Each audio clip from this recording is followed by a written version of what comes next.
Today on Mid-Life Reimagined Podcast, Life Beyond Menopause, I have the absolute joy and delight to have a chat with my friend Kris Barrett. Kris and I have been friends for over 15 years, having walked the autism journey together for many years, and now we speak probably almost every day online. And Kris is amazing. She has totally pivoted her career in her late 50s to doing now what she wanted to do since she was 15 years old. And it's a great story. I can't wait for you to listen to this wonderful Midlife Reimagined interview with my very dear friend, Kris Barrett.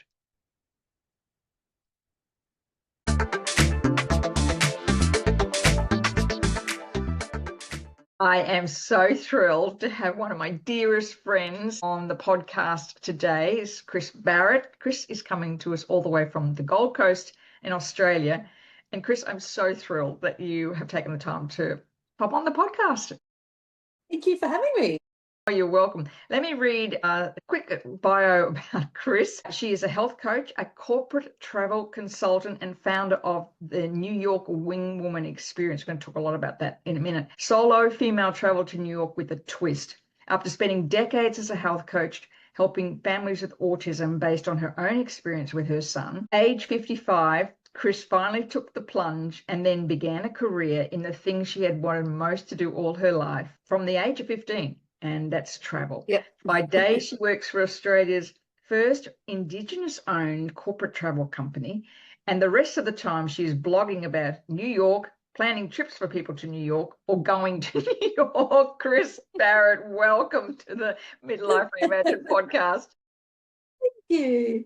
I've never known somebody who spends so much time thinking about talking about New York as you. I mean, for as long as we've known each other, you've always talked about New York. I have, and my daughter now lives there, and we're going on to nearly 7 years. Can you believe it? That she's since she's moved there, and I've now lost count of how many times I've been there. But prior to her moving there, I had already been there 5 or 6 times, and it was just one of those places in my heart. And when I first arrived there, we pulled up in a taxi cab outside the hotel, and there's just a voice in my head that just went, "You're home." It was, I really feel like it's my soul's home. It's some sort of pull for me. It's very long way away, very expensive. Yes. To have to get to all the time. Anyway. World to the other. Literally, yeah. I mean, I think you and I talked about that one day. It's like 16 times or something you've been? Yeah, I pretty much like stopped counting, because I think I went like 4 times within a 12-month period between like the end of 2024 and 2025, and my husband was like, "That is too many." I was like, "It's barely enough. I think that's a new standard." And at that point I sort of lost count. So I think we'll be up to, I think next time will be the sort of number 17, which is a lot of trips. Yeah. You also do lots of other travel as well. I mean, you're off to Bali again in April. Is that right? Yeah, that's right. And Fiji, just came back from Fiji, try and get to Fiji once a year. That's my other place, which is sort of the polar opposite of New York. Go figure. But yeah, and as you said in the bio, literally, at 15, I went for a job at a travel agency, and they said, "Oh, look, we'd love to have you, but you really should finish school. Like, you've got really good grades, and like, we feel like we'd be doing you a disservice." And my parents were like, "Yeah, you should really finish school." And then I went to university, and I was like the first in my family to go to university, and off I went on the corporate. But that pull was always there. 55, when my youngest had just decided to move out, my daughter was living her best life over in New York, I was like, it's time. It's my time now. I'm actually going to do it. So I studied while I was still working in the health coaching, studied a travel thing. Then COVID hit, so it was a fantastic time to try and get into travel. Not. But then, funnily enough, the place, I literally walked down the stairs one day, and I really wasn't enjoying the health coaching anymore. That was all around the autism, and I was just exhausted from having, lived, you know what it's like, having lived with autism and sort of helping new mothers with autism, was bringing all that, taking me back to that really overwhelming, exhausting time. And I actually was like, I can't do this anymore. And I walked down my stairs and just went, I need a job. And I'd done my travel, but my travel course and COVID had hit. And I went and opened my email, and there was an email from the company where I'd done the travel course saying, hey, we've just had a meeting with Australia's largest corporate travel agency. They're looking for some new people because lots of people quit during COVID. We've put your name forward. Would you be interested? I was like, okay, I think that's meant to be. I love that. Yeah. Came to you, you didn't go after it. It was literally minutes from walking down the stairs, and I said it out loud, I need a job. Went and opened my email, and it took a few months because then it was COVID and then we had to put the things off, but within 5 months, they took a punt on an old girl, I thought, and and started the career that I'd wanted 40 years earlier. So never too late. That's extraordinary. I mean, I'm now, interviewing quite a few women who are doing the same thing. They get to a point in life and say, you know what? Yeah. I want to do what I've always wanted to do. I mean, you've raised the children, you've got the mortgage, you've done, everything. And Kris and I have known each other we've known each other 15 years now. Almost 16 years, because we met in 2010, April 2010. When your book came. Yeah, well, my book came. Your first book. One of your first books, yeah. And so we've been really good friends since then. And what I've noticed with you, I mean, you're amazing the way that you set your mind to something and you just do it. Like you become very good at things. You research a lot and you become very good at, I mean, the years we were Kris and I used to work together in the autism field, and Kris's knowledge about health and gut health and children with autism is amazing. So it's almost like a pivot, 180.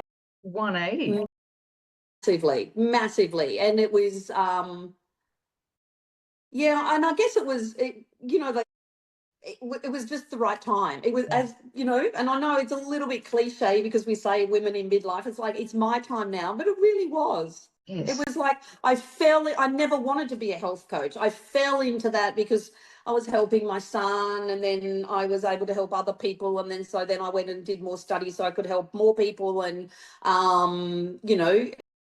that was never a burning passion of mine. It was sort of driven from a situation that I never asked for. But, it was fulfilling for a while, and it had its time and its season.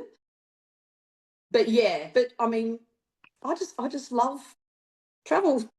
And I just love, being able to help people, even in the corporate space. So I've moved jobs this year, even at almost 59. I put myself out there and got another job.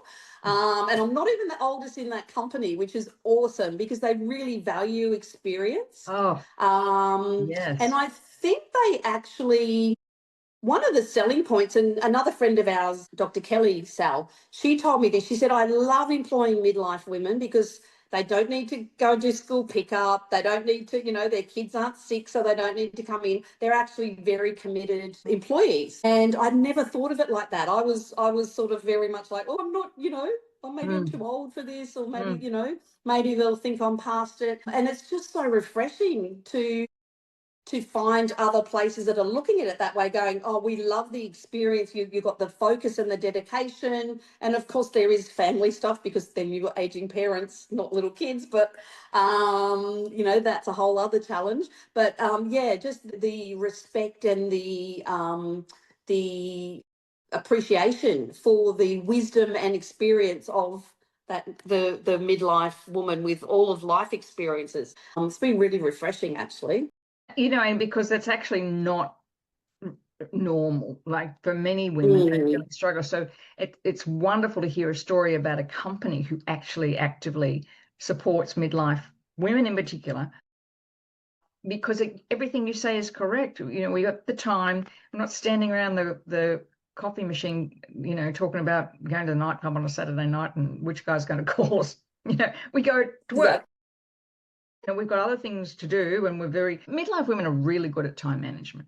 I was about to say, if you want someone who can multitask, get a midlife woman, right? Literally, it's like, really? You think that's difficult? That's only 4 things at once, like, you know what it's like when you're doing Yeah. kids and work and house and cooking And and the phone's taxi ringing driving and all because the rest. yeah, that's right. The phone's ringing Yeah. because someone's forgot something. Very good at multi.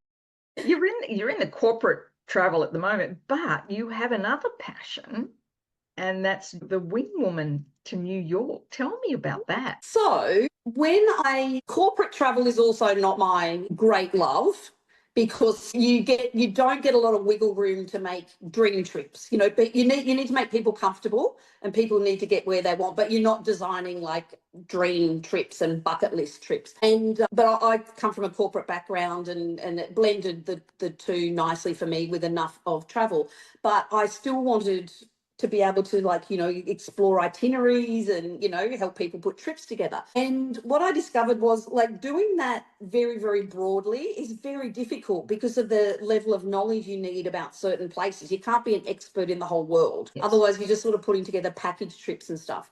And I was thinking to myself, how can I combine my knowledge of travel with my love of New York, with my, I love writing. I've always done a lot of writing and blogging and things like that.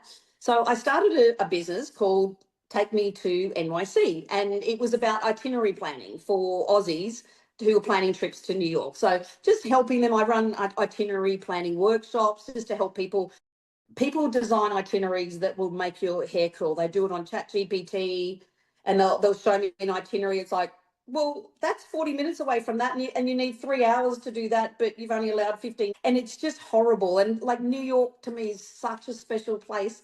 I want people to feel it. So I would design itineraries that actually worked, and, and logistics that actually worked about flying and all the rest. But what I noticed was most of the clients that were coming to me for help were midlife women, and they were organising solo trips. They were tired of waiting. They'd just gone through a divorce, or they were about to celebrate a 60th birthday and said, I'm just going because my friend was going, and now my husband doesn't want to go. I'm just going. It's my bucket list. So I happened to be in New York for 2 weeks this time last year on my own, and I was staying on my own because even though my daughter was there, she works all hours known to man. She works sometimes through the night, sometimes all day, and through the night, and she lives in a shoebox, so I couldn't stay with her. So I was really doing the city on my own, and I was at shows and cafes and, all the rest. Absolutely fine about that. Sometimes then going a little bit mental at night when I was like, oh, I actually haven't spoken to anyone all day. I've done some awesome stuff, and I've walked and I've had coffee, and I might have had a bit of a chat. But I was like, I don't really want to go out at night. And I was sitting in my hotel room going, okay, that was sort of a bit of a lonely end to the day. And then I'd be out during the next day, and, I went to get on the subway, and like there'd been an accident. The whole subway was closed. And I texted my daughter and was like, how? And she's like, oh, no, just grab this bus here and then go down to here and you can do that and blah, blah, blah. And I was sort of mulling over it when I got home, when I was then helping another lady plan an itinerary. And I was like, wow, what if ladies who travel just had some sort of backup, just had something like company at night, someone to text if they were lost or were unsure, should I get this subway or whatever. And so then I started thinking, well, hang on, I could sort of, be in the city, and I called it the wing woman, as their wing woman. So it's not a group tour, because the people I work with don't want to do a group tour. We don't want to be herded around. You want to go, what is your energy like today? What is the weather like today? What do I feel like doing? I hate Broadway shows. I don't want to do any of those. I love museums, vice versa. So I thought, what if there was a way that I could be in New York? These women would do everything that they, wanted during the day at their own pace. But at night, there was a catch up with like-minded women. So people weren't feeling unsafe about going out at night or feeling awkward. The number one thing was, oh my gosh, how do I make a dinner last longer than 15 minutes when I'm on my own? Like, it's just so awkward to be out all the time, especially for dinners. And what if they had someone on the other end of a WhatsApp that they could go, oh my gosh, I think I got off at the wrong subway. I'm not sure what I'm doing now, or, or what the rest of it. So I designed It's called the Wing Woman experience. So it's basically a couple of anchor points during the day, like everything optional. Meet for coffee in the morning, somewhere with good coffee, because my daughter's a barista in New York, and I'm getting to know where you can actually get good coffee. All her friends are baristas as well. So there's lots of good coffee places I know about. So just somewhere, so, maybe to meet in the morning to say, what are you planning for today? Do you need any help? You're good to go there. Have you pre-booked your ticket? Are you going to the theatre tonight? Did you want me to grab you a ticket? And then have a optional catch up at night, whether that be a drink in a piano bar. Because I know a really good piano bar where my daughter happens to sing. Whether it's a last minute ticket to a show, whether it's just some dim sum in Chinatown from a place that you wouldn't want to go to on your own. And that's just some connection, that's why I called it Wing Woman. I keep coming back to it, just someone there that's safe and has got your back. So you're completely independent, but you're not alone. Yeah, I can. Yeah, completely independent, but you're not alone. I love the idea, because I'm not I don't like tours. If I'm traveling, I don't like tours. I don't like we have here in Vancouver, probably shouldn't say it, that hop on, hop off bus. That's not my thing. I like to grab my Google map, except when it says head north. Where's north? Had that happen downtown one day when we'd only been here about 2 or 3 months, and my daughter said, north is always the mountains, Mum. So if it says head north, that's where you'll see the mountains, and that's north. Awesome. Standing on a street corner, surrounded by like tall, big buildings, and like, where's the mountains? On the other side of the world, where am I? But I don't like, I like to wander, and I really like that concept, especially in a city like New York that's fast and bustly and lots of people. Have someone you can just say, listen, I think I'm going on the wrong subway. Where am I?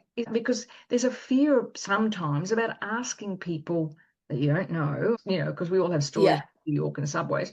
And so to be able to have that is just fantastic, and even to the point of go some cute little restaurant for dim sum that you'd walk past and probably not go there in a million years, but you've been there, and I think that's a great idea. I mean, I hear a lot of women saying, I just want to go travel by myself for a little while. I want to do what I do. So, Kris, with this travel thing for you, I mean, what's the drive in you to travel? What is it about travel? Because I know you have traveled so many places. You're always doing some incredible stuff. What is it? What's the drive for travel for you? Yeah, that's a really good question, actually. And I think my very first travel experience, I was 17, finished school, I was very young, finished school, and I got selected to be an exchange student for the Lions Club. And I went to Germany, and everyone was sort of in little groups, and I was on my own. So we flew to Frankfurt together, and then they put me on a train and said, get off at this stop and the host family will meet you. I was like, okay, I don't speak German. I'm on my own, didn't quite expect that. So I knew about 20 words of German. So I had to get myself off at the right station by asking someone, because the announcements were so quick in German, and I was like, was that the right place? Was that was that where I was supposed to get? Mm-hmm. And I navigated. I was there for 6 weeks, and it was over Christmas, and I was terribly homesick. It was a lovely family and all the rest of it, but it just wasn't home. But I was like, look what I just did. I came from a very, very small town. Like I said, I think there was only 2 from my school, went to university. I was the first from my family. I went from a tiny little town. And I think I was like, look what I just did. I got myself on, and I had to get myself back to Frankfurt then, to meet the group at the end of the thing. The host family just sort of dropped me off and waved me goodbye at a train station. It's like, which I probably wouldn't do now, right? This was, 40 years ago or whatever.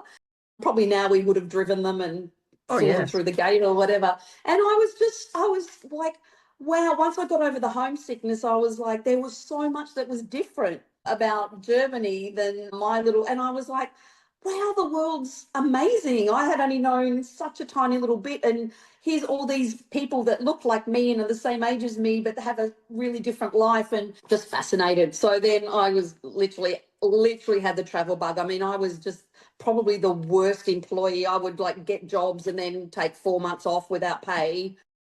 you know, because I was like, no, I'm doing backpacking in Europe. Oh no, this time I'm backpacking through Russia and Scandinavia. And no, I'm going to Egypt to sleep on the desert with a camel. And I did lots and lots of travel. I basically just came back to work to pay off the credit card to then go on the next one. Didn't spend a lot of time traveling, but for me, it was just a little bit of the developing confidence in being able to do stuff, but just also the wonder of just seeing how other people live. It would just, I guess it also made me realize, like, I probably, like, my parents were quite, you know, judgy and like, oh, people who don't put their tomato sauce in the cupboard, they're weird, you know, like we were very, very vanilla in our house. And then just going and meeting beautiful people who just live completely polar opposite lives, and are just completely fascinating. And then, you know, there's certain places that, you know, you just love to visit, and, you know, that was lovely and all the rest of it, no desire to go back to. And for me, New York was just a different feeling. It was like your spiritual home.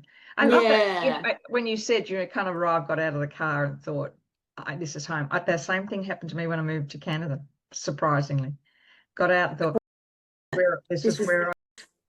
Yeah. 44 years ago, and I went freezing cold Edmonton night, and I just thought, this is home for me.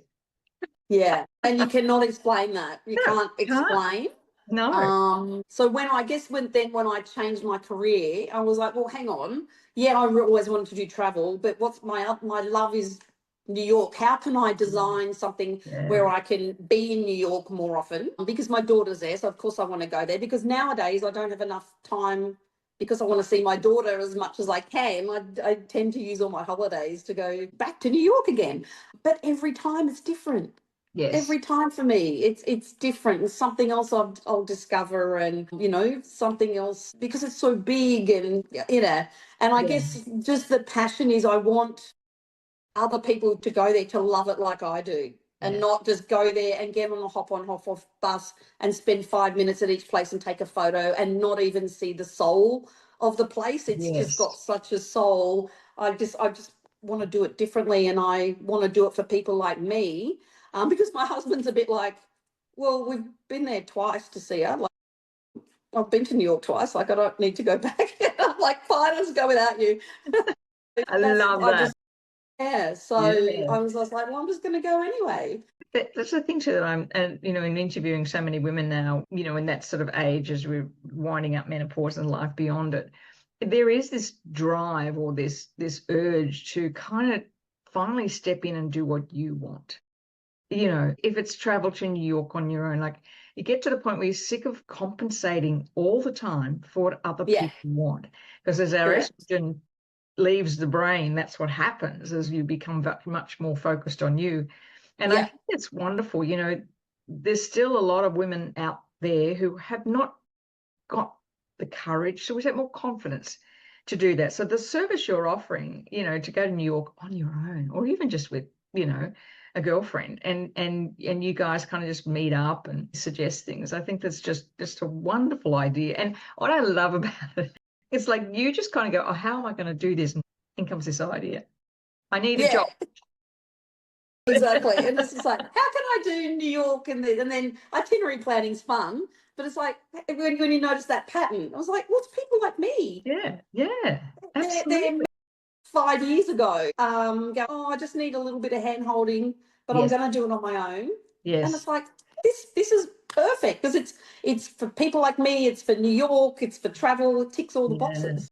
Yeah. And so, Kris is an absolute master at getting tickets to Broadway shows. I am a bit of a ninja, actually. She is. You know, Kris, when she goes to New York, there's a photo of her with a I've never heard of. And thought, you know, or ones that have waiting lists for 100 years, and you've got in, and you always managed to, like 4 or 5, I think the last time I counted you were there.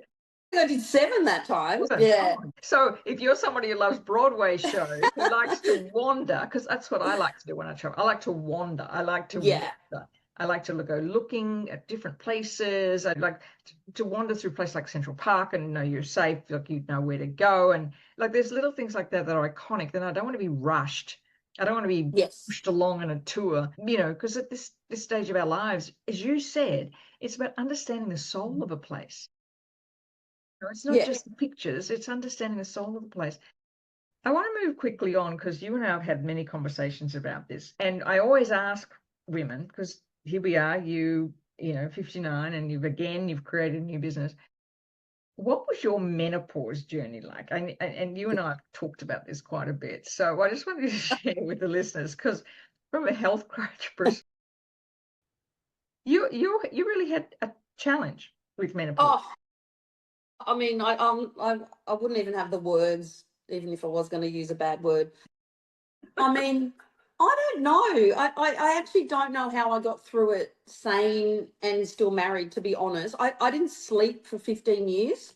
I had sleep studies, I self-medicated with wine, I took antihistamines, I took sleep tablets, still didn't sleep. That was perimenopause and menopause going on with, autism in the family, and daughters with puberty, which, don't they say, isn't that a cruel joke? Daughters with puberty and all of that. So the insomnia was probably the worst, because, and now, there's so much research about, like, with, insulin levels and weight gain and things like that, about the importance of sleep. And when you can't get that right, well, I was a health coach. I was changing people's lives with helping them change their diet, and I couldn't do a thing for myself. Well, I didn't eat gluten, I didn't eat dairy, I didn't eat sugar, I didn't eat soy, still didn't sleep, still had no energy, still couldn't lose weight. And then obviously I wasn't going HRT, because we'd all heard those stories of the big bad HRT. So hot flushes, mood swings. As I said, I don't know how I came through still married. And it was 15 years at least of absolute hell. And then as I was sort of coming out of it, all the studies around HRT were all coming out. And I was like, hang on, like, have I really been missing out all these years? And, you know me, Sally, like, we've taken a very, very holistic, natural approach to everything we've done in autism and in everything. So I was, very, very hesitant. So I went and saw a specialist HRT doctor, and she's like, oh, yeah, we can fix you. And oh my gosh, like, after years of not having hot flushes or anything, she put me on HRT. I was like a 17-year-old with PMS. I was like, sore boobs and mood swings, bloated. I was just like, what the heck?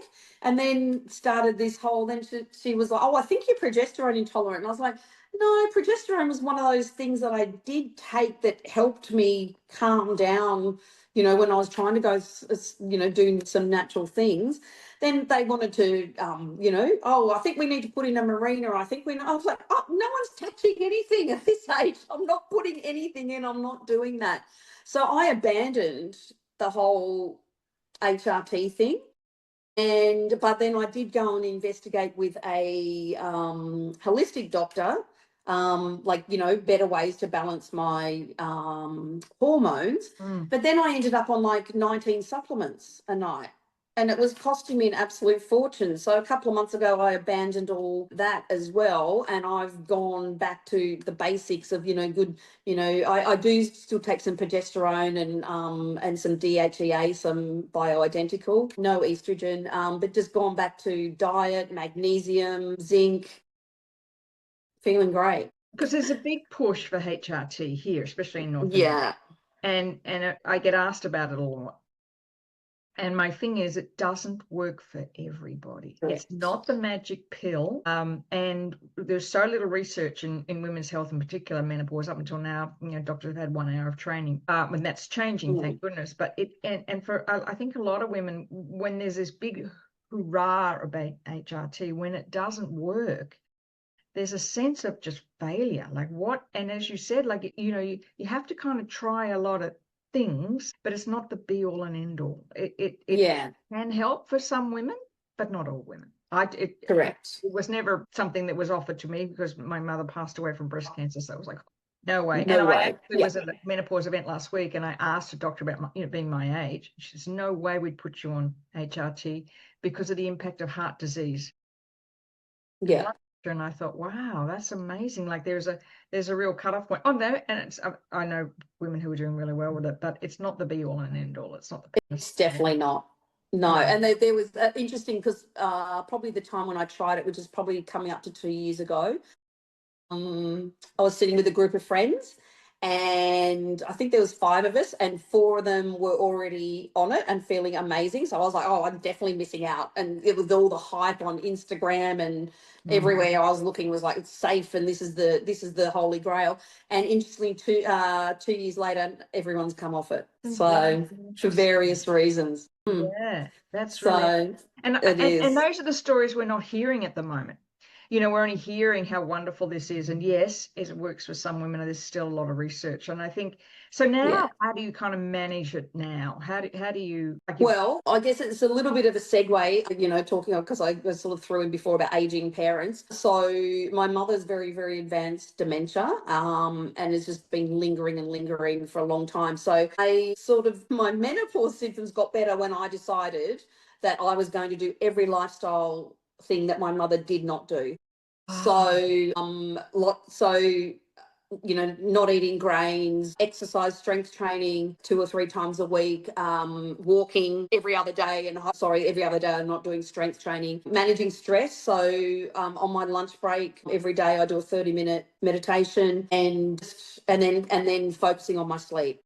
Yeah. So all of those things, and then my basic supplements, which would be fish oil, magnesium, zinc, and maybe some vitamin Bs. I often forget those. And just looking at making sure I'm managing my insulin levels, because I'm convinced they're now saying dementia is diabetes type 3.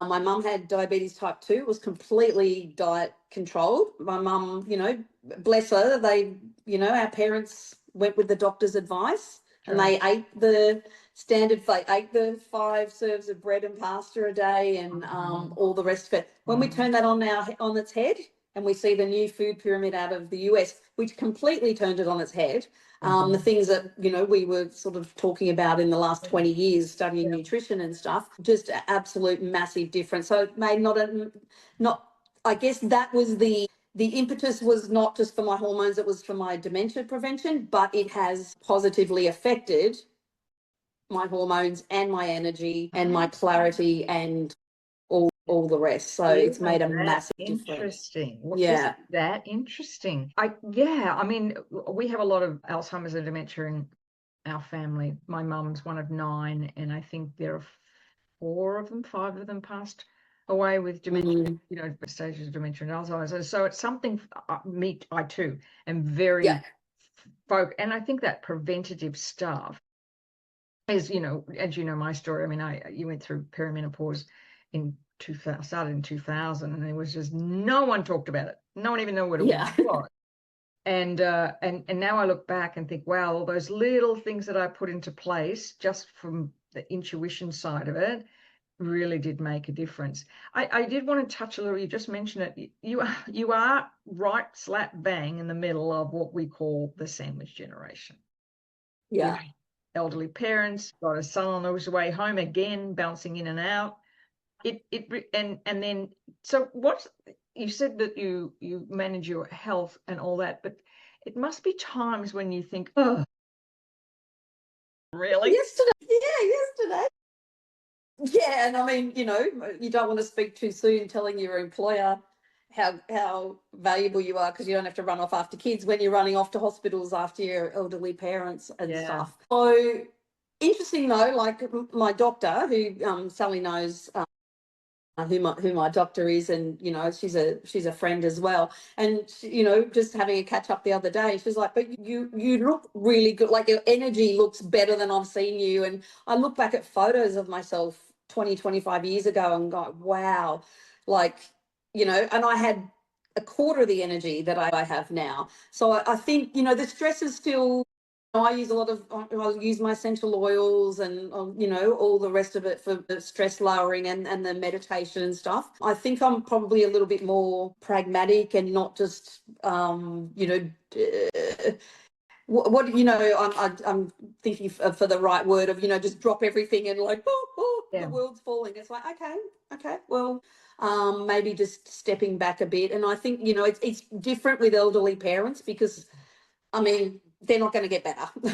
My mum's not going to get better. It's different than dealing with a child who you're trying to get better.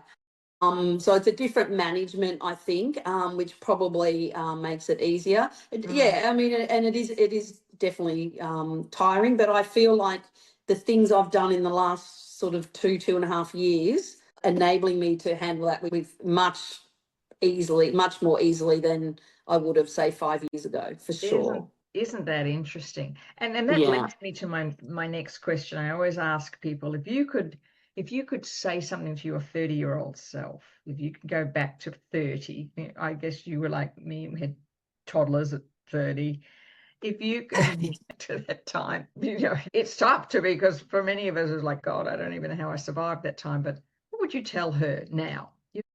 Yeah, I would just say, don't try and be Superwoman because you really can't have it all. And I learned that. I had to give up my career. I was a career girl. I had to give all that up with, my son had complex medical needs and all the rest of it. I would say trust your instincts because, again, that I think that was probably a lot of the stress, and you completely understand the stress I'm talking about, Sal, is when doctors are telling you to do one thing and your gut is saying that I don't think that's what he needs.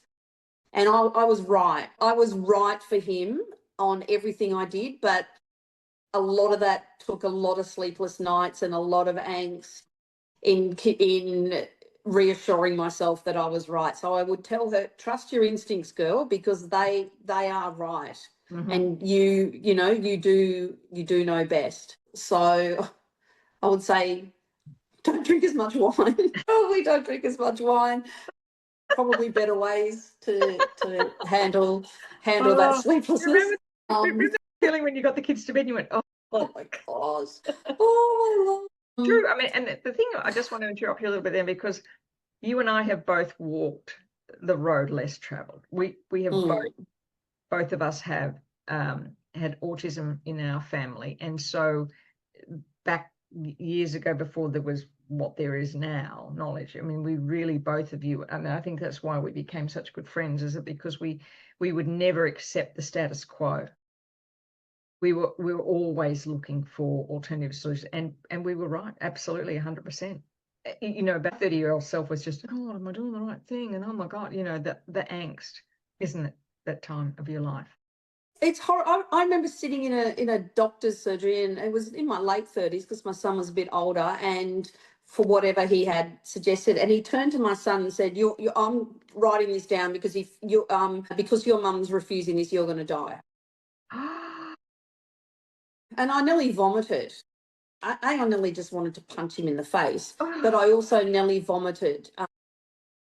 Then there was a few times where I did relent and the outcomes were not good.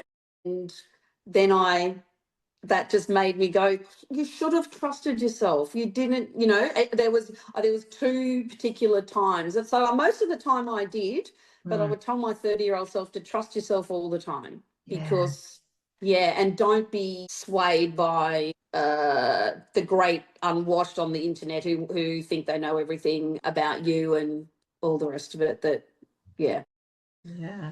right. I mean, especially watched your son just thrive. And Kris talks about food, and I remember being at your place one Sunday afternoon. You were cooking up a storm. You used to prepare all the meals. When we're talking about, ensuring your children eat healthy, Kris actually made everything. Everything. There was no sugar. There was no additives. There was no preservatives. There was no, you made everything. And I remember walking away one day and thinking, oh, that's dedication. Well, that's why I was so bloody tired too. But you know what? So that's an interesting thing though, Sal, that discussion, because I did that. But for myself, I'd order a pizza and a bottle of wine. I didn't at that point do it for myself. It's only been these last couple of years that I went, no, like you have to do, I didn't have enough energy to do it for myself at that time. Yeah. And of course, now we know that the carbohydrate, creates a serotonin and dopamine hit in the brain. That's what you were looking for. The fact just your brain was just overwhelmed and you needed the pizza, the carbohydrate to just feel better. Yeah. Exactly. It's interesting, isn't it? Because as insight, you can look back. At the time, it would be like, oh, you give me one more thing to think about. I mean, you just really playing one more thing on my shoulders to think about. And I think that's wisdom. Kris, this has been a great conversation. Loved catching up with you. And I just love what you're doing with the Wing Woman. I think it's just so good. And watching you go from, because we first met, you actually had a health food company. I did. Yes. Then you sold that, I remember, and then you moved into health coaching and built up a fabulous business. And you and I did many things in the autism space. And one day she goes, I need a job. I got a job, started travel. I went, holy moly, on the shelf. Love it. I mean, we are multi-potential, right? Women are amazing. When we take off the mantle of all the things we can't do, that's what I love about this midlife, start of our life, because you start to go, what do I want to do for the rest of my life? I don't want to be working for somebody else. I don't want, I remember when I was working in the, sort of more business in the school, I was always answering to somebody. No matter what I did, I was answering to something. My ability to maintain that emotional capacity without wanting to smack somebody. I think, what does it say? I love Jesus, but sometimes I just want to smack somebody. It's just like that. And that's that wonderful thing for a lot of women younger women going through perimenopause at the moment. What's what I say to them? You just wait till you get to the other side of this. You won't recognize yourself.